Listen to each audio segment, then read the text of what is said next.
Olá, queridos irmãos, que a graça do nosso bom Deus estejam com todos. Queridos, hoje nós iremos dar continuidade ao nosso breve estudo no Catecismo de Heidelberg. Hoje eu pretendo ser um pouco mais breve, né? Semana passada a gente viu a pergunta de número 62, que foi: por que nossas boas obras não nos podem justificar perante Deus, pelo menos em parte?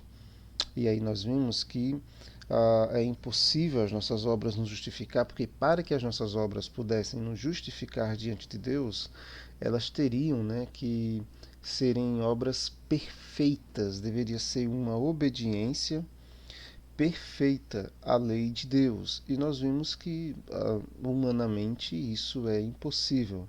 Nós não temos nenhuma condição de suprir as exigências de Deus. Nós não temos como cumprir a justiça de Deus. Ok? Muito bem. Hoje a pergunta de número 63 é: nossas boas obras então não têm mérito? Deus não promete recompensá-las nesta vida e na futura? Mas antes de continuarmos, oremos ao nosso bom Deus pedindo a sua ajuda. Amado Deus e Pai, te pedimos humildemente que através do teu Santo Espírito o Senhor nos auxilie na compreensão desse breve estudo que estamos fazendo no Catecismo de Heidelberg, que nós possamos compreender com clareza esse assunto tão importante que é a justificação. Oramos em prol, Senhor, das famílias que estão sofrendo por conta dessa pandemia, que o Senhor as auxilie, que o Senhor possa dar a elas um refrigério e que seja um tempo oportuno para que o Senhor possa se revelar para essas pessoas de uma forma salvífica, que elas possam chegar ao pleno conhecimento da verdade. Usa-nos como teus instrumentos para que nós possamos levar o Evangelho para todos aqueles que o Senhor nos enviar. Amado Deus, recebe essa oração em nome do Senhor Jesus. Amém. Pois bem, amados, só repetindo aqui a pergunta, nossas boas obras então não têm mérito? Deus não promete recompensá-las nesta vida e na futura, né? Nós vimos então que a semana passada nossas boas obras elas não podem nos justificar. E aí então a próxima pergunta é, então, se nossas obras elas não podem nos justificar, elas não têm nenhum mérito, nenhum valor diante de Deus? E Deus não prometeu a nos recompensar nesta vida e na vida futura? Então, se Deus prometeu nos recompensar, como assim aquilo que nós fazemos nós não iremos receber por conta disso? Elas não são dignas, né, de recompensa. E aí então a resposta é: essa recompensa que nós iremos receber não nos é dada por mérito, mas por graça. A Bíblia não fala que nós iremos receber de acordo com aquilo que nós fazemos? Sim, a Bíblia diz isso. Só que essa recompensa que nós iremos receber não é mérito, mas ela é dada por meio da graça de Deus.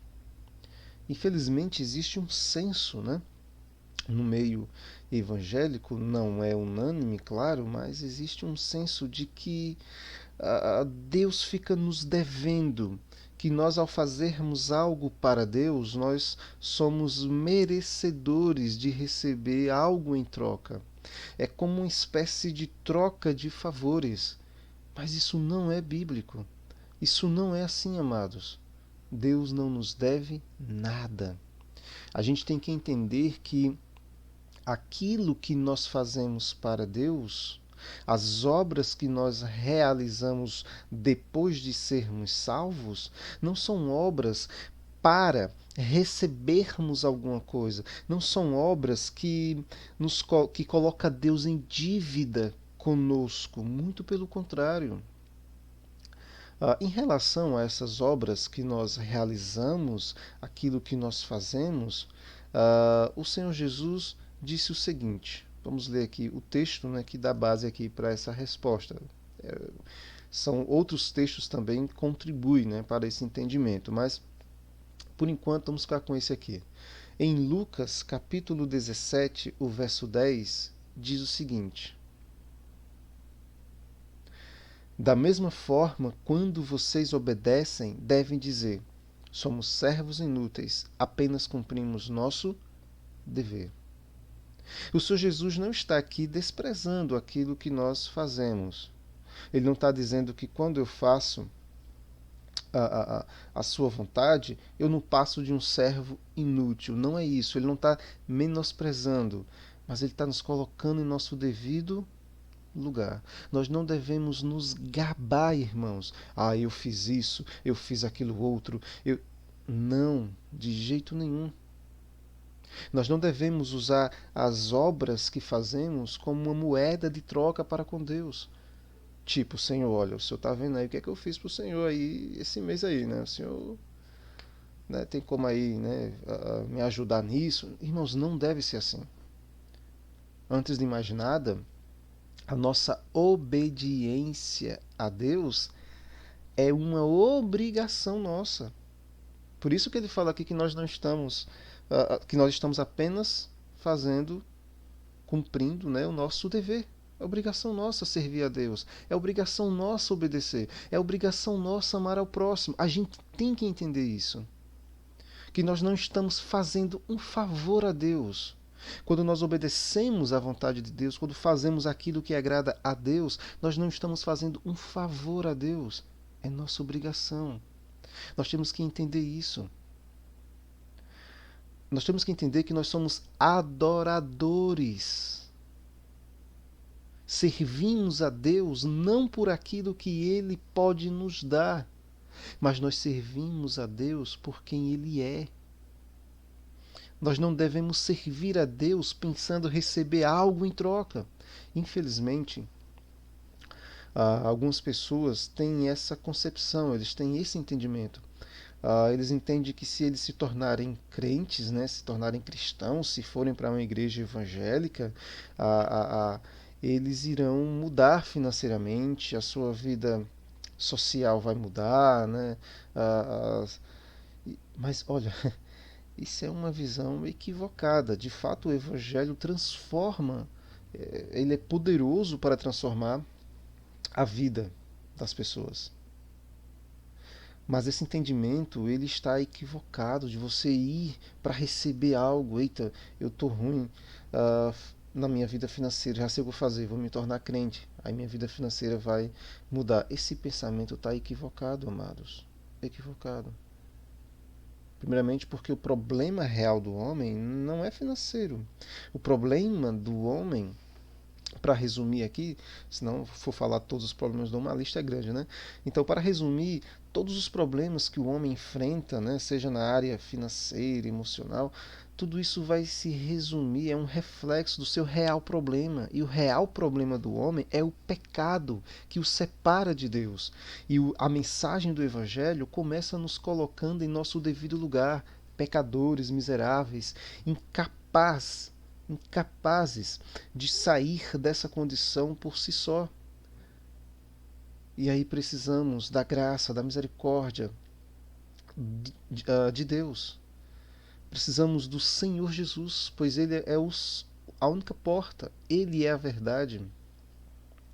Ele é a única porta que nos conduz a Deus.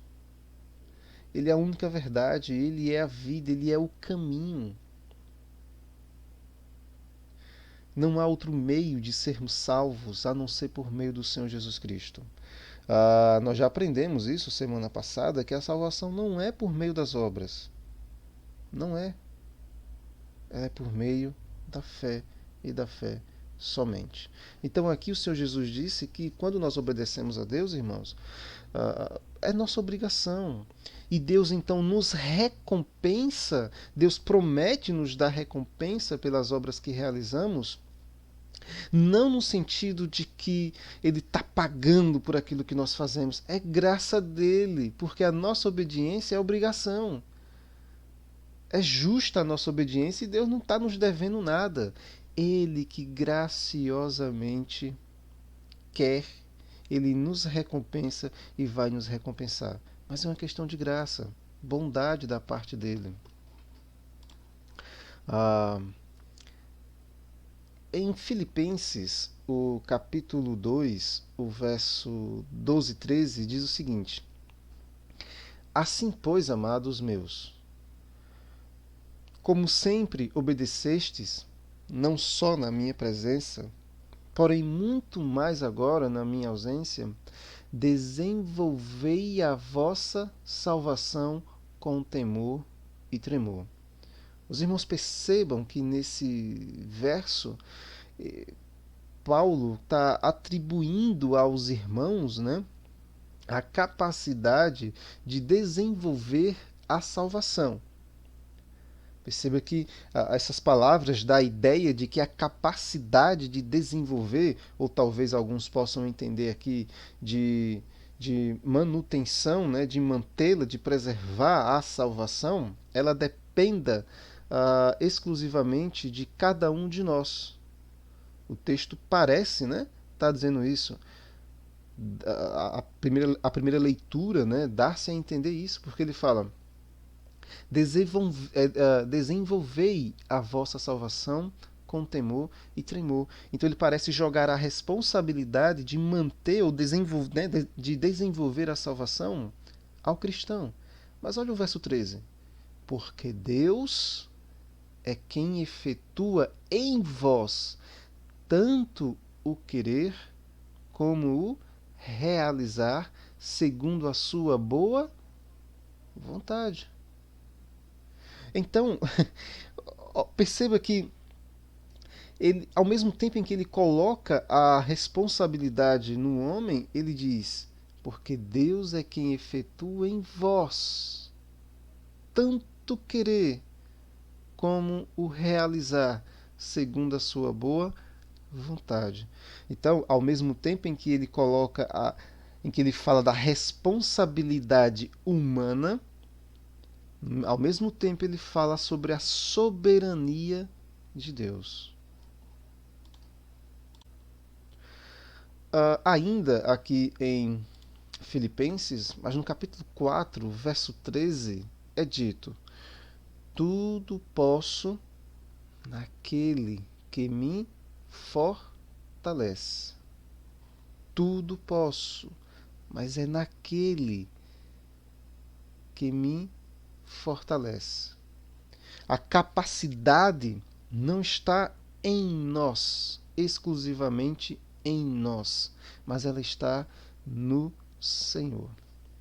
Então, essa ideia, irmãos, de que ao fazermos algo para Deus, Deus está nos devendo, não é assim. Não é assim. Deus não está nos devendo nada. Nós é que devemos muito a Ele, né? Muito. Então, quando obedecemos a Deus, lembrem-se, é obrigação nossa, amados. Nós não podemos usar o nosso serviço, a nossa adoração ao Senhor, como moeda de troca, como barganha para com Deus. Irmãos, isso não existe. Nós temos que entender que a nossa adoração a Ele é justa, é obrigação nossa adorar e servir. Ou nós somos adoradores ou somos consumidores. Nós somos adoradores, amados. Adoradores.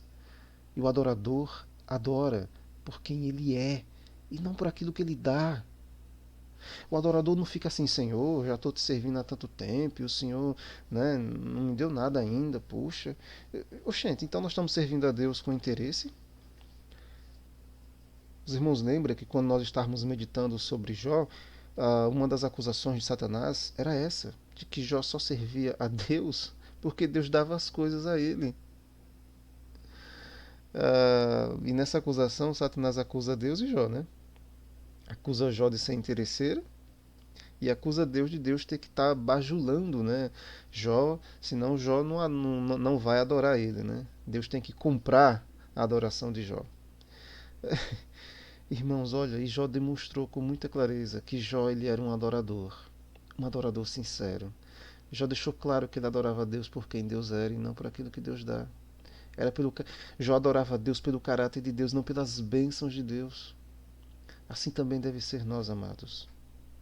Nós devemos adorar a Deus por quem Deus é, pelo caráter de Deus e não pelas bênçãos de Deus. Então, essa ideia de que Deus irá nos recompensar, essa recompensa é Deus pagando uma dívida, olha, irmãos, a gente tem que entender que é pela graça. Pela graça. Né? Deus, é verdade que Deus, sim, promete nos recompensar. Sim, verdade. Mas essa recompensa a gente tem que entender que é graça. É graça. A nossa adoração é obrigatória. É dever nosso. Então, só relembrando, né? Pergunta. Nossas boas obras, então, não têm mérito? Deus não promete recompensá-las nesta vida e na futura? E aí nós vimos que essa recompensa não é dada por mérito, mas por graça. Querido, espero que tenha ficado claro para os irmãos. Eu disse que iria ser breve, né?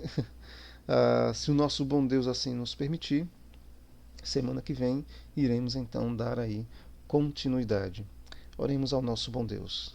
Querido Deus e Pai, obrigado, Senhor, por essas palavras, que nós possamos compreender com clareza que a nossa adoração, que a nossa obediência a Ti é um dever nosso e que a recompensa pelas obras que realizamos é por Tua graça que o Senhor assim o faz. Querido Deus, recebe essa oração em nome do Senhor Jesus. Amém.